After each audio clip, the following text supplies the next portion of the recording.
មានដែលឆ្ងល់អត់តាមមនុស្សយើងអាចរស់នៅដោយគ្មានការគេងបានរយៈពេលប្រហែលថ្ងៃជាការពិតណាស់ដោយសារតែការចង់ដឹងចង់លឺនេះហើយទើបនៅក្នុងឆ្នាំ1963មានបរិបទម្នាក់ដែលមានឈ្មោះថា Randy Gardner គឺគាត់បានធ្វើការពិសោធន៍ដោយគាត់មិនគេងអស់រយៈពេល11ថ្ងៃក្នុងគោលបំណងចង់ដឹងថាតើមនុស្សយើងអាចមិនគេងបានរយៈពេលប្រហែលថ្ងៃហើយគាត់ក៏ចង់ដឹងថាតើវានឹងមានផលប៉ះពាល់អ្វីខ្លះនៅក្នុងកំឡុងពេលដែលគាត់ធ្វើពិសោធន៍នឹងជាការពិតណាស់ដោយពាក្យចាស់លពោថាដើម្បីបញ្ជាយកឈើម្ចាក់នៅក្នុងកំឡុង2ទៅ3ថ្ងៃដំបូងដែលគាត់ធ្វើពិសោធន៍នឹងគឺគាត់ចាប់ផ្ដើមមានអារម្មណ៍ថាធុញថប់អស់កម្លាំងនិងចាប់ផ្ដើមមានអារម្មណ៍ថាភ្លេចភ្លាំងហើយគាត់ចាប់ផ្ដើមបន្តមិនគេងរយៈពេល4ទៅ5ថ្ងៃបន្តមកទៀតគឺគាត់ចាប់ផ្ដើមមានអារម្មណ៍ថាគាត់និយាយខុសយល់ច្រឡំពេលវេលានៅរវើរវាយឧទាហរណ៍ដូចជាមើលស្លាកសញ្ញាចរាចរណ៍ចេញទៅជារូបម្នាក់នឹងទៅវិញ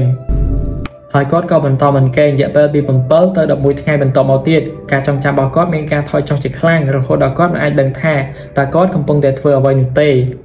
បញ្ជាក់នៅក្នុងការពិសោធន៍នឹងលោក Randy Gardner គឺគាត់អាចបានស្លាប់ទេគឺគាត់ត្រូវត្រឡប់ទៅគេងវិញភ្លាមៗដើម្បីឲ្យការចងចាំរបស់គាត់ត្រឡប់មកវិញ